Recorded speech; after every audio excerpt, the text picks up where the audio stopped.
بھارتی فوج نے جی ٹی روڈ سے پے در پے حملے شروع کر دیے۔ سرحد پر ہندوستانی نقل و حرکت کا مشاہدہ سب سے پہلے پاک فضائیہ کے موبائل آبزرور یونٹ نے کیا اور commander in chief air marshal Nur Khan نے صدر ایوب خان کو بھارت کی طرف سے جنگ کی اس کارروائی کی اطلاع دی۔ بھارتی فوج ایک ہی دن میں لاہور پر قبضہ کرنے کا منصوبہ بنا چکی تھی، حتیٰ کہ بھارتی اخبارات سے کہا گیا کہ وہ 6 ستمبر کی شام کو اہم اعلان کا انتظار کریں، لیکن بھارتی ناپاک عزائم کو پاک فضائیہ کے شاہینوں نے خاک میں ملا دیا۔ جنگ ستمبر میں ہندوستانی زمینی اور فضائی افواج کے درمیان کوئی ربط نہیں تھا اور بھارتی فضائیہ کے پاکستان پر حملے غیر منظم دکھائی دیے۔ 6 ستمبر کو صبح پاک فضائیہ کے طیارے کامبیٹ ایئر پیٹرولنگ پر تھے جب ان کا رخ کیسر ریڈارز نے بھارتی فضائیہ کے 4 مسٹیئر طیاروں کی طرف کیا جو وزیر آباد کے قریب پاکستانی ریل پر حملہ کرنا چاہتے تھے۔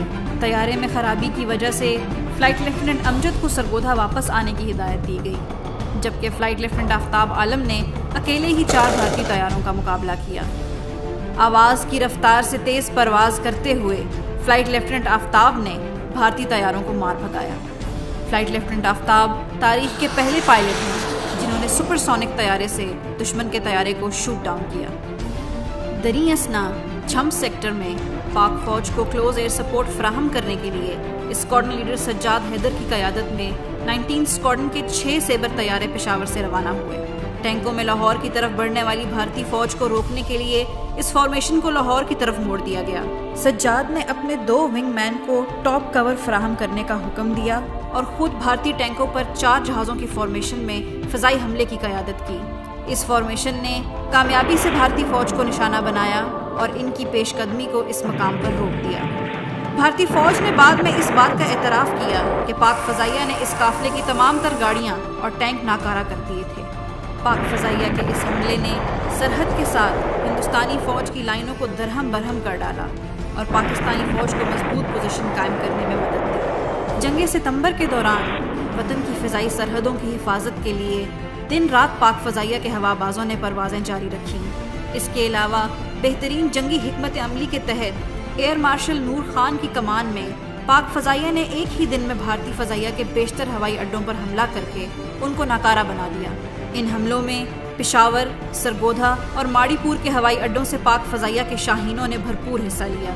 ان حملوں میں اسکواڈرن لیڈر سرفراز رفیقی شہید، squadron leader M Alam, squadron leader Sajjad Haider, flight lieutenant Saad Hatmi, squadron leader Rais Rafi, flight lieutenant Cecil Chaudhry, squadron leader Najeeb Khan اور فلائٹ لیفٹیننٹ یونس حسین شہید جیسے مایہ ناز ہوا بازوں نے بجلی کی سی تیزی کے ساتھ حملہ آور ہو کر دشمن کے کئی جہاز مار گرائے۔ اسکواڈرن لیڈر ایم عالم اور اسکواڈرن لیڈر سجاد حیدر آدم پور اور پٹھان کوٹ کے ہوائی اڈوں پر دشمن کے کئی جہاز تباہ کر کے کامیاب لوٹے، تو دوسری طرف اسکواڈرن لیڈر سرفراز رفیقی اور فلائٹ لیفٹیننٹ یونس حسین نے پلواڑہ کے مقام پر دشمن کے لاتعداد طیاروں کا جمع مردی سے مقابلہ کرتے ہوئے جام شہادت نوش کیا۔ 6 اور 7 ستمبر کی درمیانی رات میں ماڑی پور سے پاک فضائیہ کے بمبار طیاروں نے بھارتی ہوائی اڈوں پر پے در پے حملے کر کے بھارتی فضائیہ کی کمر توڑی۔ ان بمبار ہوا بازوں میں اسکواڈرن لیڈر شبیر عالم صدیقی شہید اور اسکواڈرن لیڈر اسلم قریشی شہید قابل ذکر ہیں، جنہوں نے ایک رات میں 3 بار انتہائی کٹھن صورتحال میں پرواز کرتے ہوئے بھارت کے جام نگر ہوائی اڈے پر حملہ کیا۔ اسکواڈرن لیڈر شبیر عالم صدیقی کا جذبہ حب الوطنی اتنا بلند تھا کہ ایک ہی رات میں بھارتی ہوائی اڈے پر 2 فضائی حملوں کے بعد بھی انہوں نے تیسرے حملے کے لیے خود کو رضاکارانہ طور پر پیش کیا۔